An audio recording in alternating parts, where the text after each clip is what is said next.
नमस्कार, मैं हूं धर्मेंद्र। आप देख रहे हैं ऑनलाइन न्यूज इंडिया। आज आपको एक जीता जागता सबूत दिखाते हैं कि किस तरह से मीडिया गुलाम हो चुकी है। मीडिया के वो बड़े बड़े नामचीन चेहरे जो कि अपने आप को वरिष्ठ पत्रकार कहते हैं, कैसे वो गुलाम हो चुके हैं। सवाल वो नहीं पूछ सकते, सवाल पूछना वो लोग भूल गए हैं। ये आपको इसका जीता जागता एक उदाहरण दिखाएंगे। अतुल अग्रवाल हिंदी खबर के संपादक हैं और अतुल अग्रवाल आज तक चैनल में काम करने वाली चित्रा त्रिपाठी के पति हैं। एक वरिष्ठ पत्रकार हैं अपने आप में, लेकिन उनके साथ में नोएडा के अंदर, उत्तर प्रदेश रामराज वाले नोएडा में लूट की घटना हुई। बंदूक के नोक की दम पर उनको लूटा गया। लेकिन देखिए किस तरह से ये लोग, जब इनके साथ में लूट हो गई, तब भी ये लोग सरकार से सवाल नहीं पूछ पा रहे हैं। भैया, जिम्मेदारी किसकी है? राज्य के अंदर सुरक्षा व्यवस्था प्रदान करना ये किसकी जिम्मेदारी है? ये तो सरकार की जिम्मेदारी है। और आपके साथ में, खुद के साथ में लूट हुई है और आप कह रहे हैं। एक पोस्ट इन्होंने जो है अतुल अग्रवाल ने फेसबुक पर डाली है, वो पोस्ट भी आपको दिखाएंगे। वो पोस्ट में कह रहे हैं कि जान बची तो लाखों पाए, किसी से कुछ नहीं कहना है, ये कह रहे हैं वो। और सबसे बड़ी अचरज की बात यह है कि चित्रा त्रिपाठी जो हर छोटी बड़ी बात पर ट्वीट करती है, चित्रा त्रिपाठी आज तक चैनल की जो है वो एंकर है। उन्होंने अपने पति के लिए, आपके लिए वो क्या खाक करेंगी, अपने पति के लिए ट्वीट तक नहीं किया। योगी आदित्यनाथ से, नोएडा के डीएम से, किसी से एक सवाल तक नहीं पूछा कि साहब मेरे पतिदेव, क्योंकि वो इसी तरह से बात करते हैं ना, तो वो मेरे पतिदेव के साथ में इस तरह की घटना हो गई, आप लोग कुछ एक्शन लीजिए। कल को ऐसा कुछ हो जाएगा तो हम क्या करेंगे? एक सवाल तो पूछना चाहिए ना कम से कम। लेकिन देखिए इन लोगों की गुलामी, इन लोगों की लाचारगी वो किस हद तक आ गई है कि सवाल नहीं पूछ सकते। ये खबर आप देखिए ऑनलाइन न्यूज इंडिया पर, यह खबर लगी है। आज तक की पत्रकार के पति पर हुआ हमला, योगी सरकार के लिए ट्वीट भी नहीं कर सके। ये लोग एक ट्वीट तक नहीं कर सके। और अतुल अग्रवाल क्या कह रहे हैं वो अब आपको बताते हैं। अतुल अग्रवाल ने एक लंबी चौड़ी फेसबुक पोस्ट लिखी है और इस पोस्ट में जो है वो उन्होंने कहा है कि टीवी एंकर हूं इसलिए जान बच गई। वो बता रहे हैं कि मैं टीवी एंकर था इसलिए बच गया। अपने आप में इस बात को स्वीकार कर रहे हैं कि आम व्यक्ति होता तो वो सलामत नहीं होता। आम व्यक्ति होता तो उसकी जान भी चली गई होती और उसके साथ में और ज्यादा लूट की जाती। वो खुद इस बात को स्वीकार कर रहे हैं, लेकिन इसके बावजूद सरकार से सवाल नहीं कर रहे। लंबी चौड़ी फेसबुक की पोस्ट लिखी है और इस फेसबुक की पोस्ट में क्या लिखा है कि 19 जून की रात 1 बजे मैं नोएडा एक्सटेंशन से पुलिस चौकी के पास से गुजर रहा था और मेरी गाड़ी का म्यूजिक खराब हो गया, तो मैंने गाड़ी रोकी और गाने वाली पेन ड्राइव लगाने लगा। और इसी बीच में जो है वो चौकी से करीब 250-300 मीटर की दूर पर मैं रहा हूँगा। कुछ लोग आए, 4-5 लड़के आए, बाइक दो मोटरसाइकिल सवार पर जो है वो 5 लड़के वहां आकर के मेरी गाड़ी को घेर लेते हैं। और इसके बाद में इन्होंने इस फेसबुक पोस्ट में इन्होंने लिखा है कि उन्होंने मेरा मोबाइल नंबर मांगा, उन्होंने मेरा पैन कार्ड मांगा, उन्होंने मेरा एटीएम कार्ड मांगा और उसके बाद में जो है मुझसे जितना पैसा था, जितना मेरा अंगूठी, सोना, चैन था, सब कुछ मांग लिया। अब उसके बाद में ये क्या कह रहे हैं कि जो हुआ सो हुआ, मैं अब इसके लिए कुछ नहीं कहना चाहता हूं। ये लंबी चौड़ी फेसबुक पोस्ट है, मैंने आपको बता दी है। और उसके बाद में आप नीचे का हिस्सा जो है, नीचे का हिस्सा देखिए। नीचे के हिस्से पे क्या लिख रहे हैं कि ये पोस्ट में एक पत्रकार के तौर पर नहीं, एक इंसान के तौर पर, आम रहवासी के तौर पर लिख रहा हूं।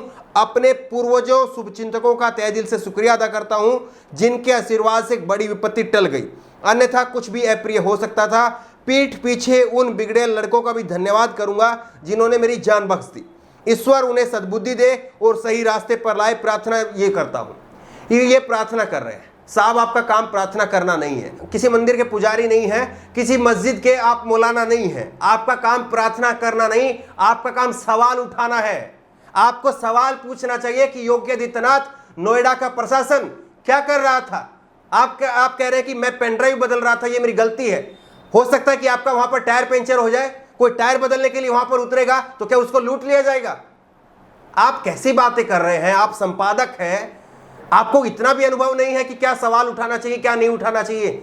आप बच करके निकल रहे हैं। और आपकी पत्नी चित्रा त्रिपाठी वो एक ट्वीट तक नहीं कर पा रही आपके लिए। सोचिए जरा, आप अगर एक कुछ सवाल पूछेंगे तो हजारों लोग जो वहां से रोजाना गुजरते हैं उनकी जान बच सकती है। जो उनके साथ में घटनाएं हो सकती हैं, आपके पास में एक मौका था, आप रंगे हाथों उन लोगों को पकड़वा सकते थे। आपके पास में एक मौका है कि आप अपने आधार पर एक बड़ी खबर वहां पर कीजिए कि अगर हिंदी खबर के संपादक के साथ में घटना हो सकती है तो आम व्यक्ति के साथ में क्या क्या होता होगा। आप तो निकल गए साहब, आप तो प्रार्थना कर रहे हैं कि हाँ जो हुआ अच्छा हुआ।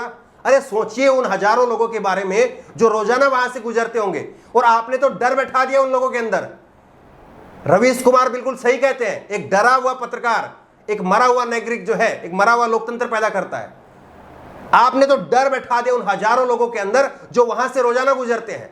अब वो सोचेंगे कि भाई जब वो उस पत्रकार के लूट लिया, उसको कुछ नहीं कर पाया, तो हम लोग तो क्या है, वो रास्ता बदल करके जाएंगे। सोचा कभी आपने, जो बहन बेटी कभी वहां से गुजरती होगी उस रास्ते से नहीं गुजरेगी कि अगर अतुल अग्रवाल को लूट लिया होगा तो हमारे साथ में क्या करेंगे। ये सवाल है, लेकिन ये लोग ये सवाल ही नहीं करेंगे। बताइए, जब मैं ये सवाल कर सकता हूं, हम ये सवाल कर सकते हैं, एक छोटा सा प्लेटफॉर्म है, हम इस प्लेटफॉर्म के जरिए ये सवाल उठा सकते हैं, तो इन लोगों के पास में तो बड़ा प्लेटफॉर्म है। फिर कहें कि आप बड़े प्लेटफॉर्म वाले, कहें कि आप बड़े पत्रकार, छोड़ दीजिए अपने आप को, कह दीजिए कि हम लोग भक्त हैं, गुलाम हैं, हम सवाल कर ही नहीं सकते हैं। आपका काम प्रार्थना करना नहीं है साहब, माफ कीजिएगा, आप बड़े हैं, उम्र में अनुभव में बड़े हैं, लेकिन आप गलत कर रहे हैं। आपका काम प्रार्थना करना नहीं, आपका काम सवाल उठाना है। सवाल उठाइए, आप अपने लिए नहीं सवाल उठाते हैं, हम यहां पर अपने लिए सवाल नहीं उठाते हैं। मैं यहां पर जो कुछ बोलता हूं किसी अपने लिए नहीं करते हैं, हम ये करते हैं लोगों के जनहित की पत्रकारिता करनी जरूरी है। लेकिन आप लोग अपने हित की पत्रकारिता करते हैं। आप लोगों को फिक्र इस बात की नहीं है कि 5-10 हजार रुपए लूट गए, उस बात की आपको फिक्र नहीं है। आपको फिक्र इस बात की है कि जो बड़ा पैकेज मिलने वाला है, कभी साहेब नाराज ना हो जाएं, आपको शायद फिक्र उस बात की है। अगर इस बात की शायद आपको फिक्र नहीं होती तो आप बेबाकी के साथ में सवाल करते, आप प्रार्थना नहीं करते, आप सवाल करते। और अतुल अग्रवाल ने ये ट्वीट किया है, अतुल अग्रवाल ने इसके बाद में ट्वीट किया है, और उन्होंने ट्वीट में क्या लिखा देखिए, मुझे किसी से कोई शिकायत नहीं है, इस घटना को आधार बनाकर आरोप प्रत्यारोप करना सही नहीं है। नोएडा पुलिस पर अनर्गल टिप्पणी करने का कोई तुक नहीं बनता।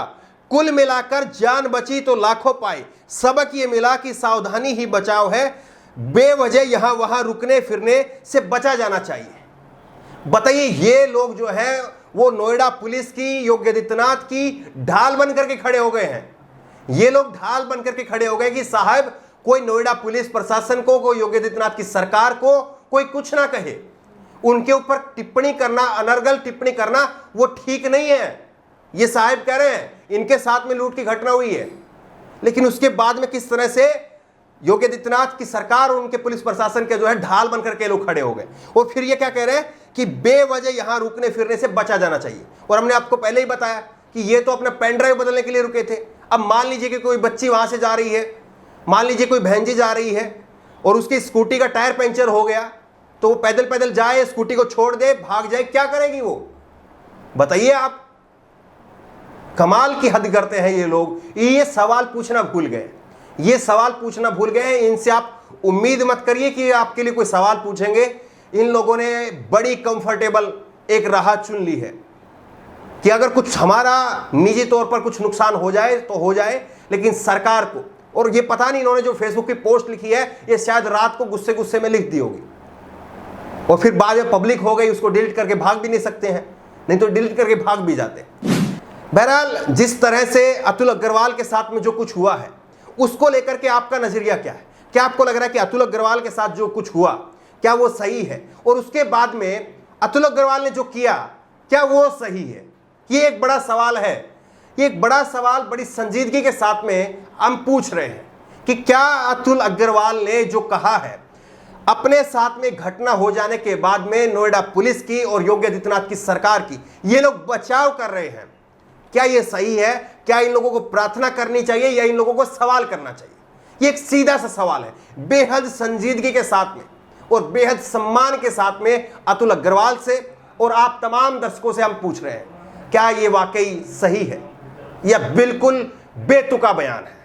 बिना सिर पैर का इन्होंने अपना ये फेसबुक पोस्ट लिखा है और उसके बाद में बिना सिर पैर की बात जो है अपने ट्वीट में कही है। आपकी राय क्या है नीचे कमेंट बॉक्स में अपनी राय जरूर दें। उसी तरह की तमाम खबरों के लिए ऑनलाइन न्यूज इंडेक्स सब्सक्राइब करें, साथ में जो बेल आइकन है घंटी उसको जरूर दबाएं, ताकि जैसे कोई वीडियो हम अपलोड करें उसकी नोटिफिकेशन आपको तुरंत मिल सके।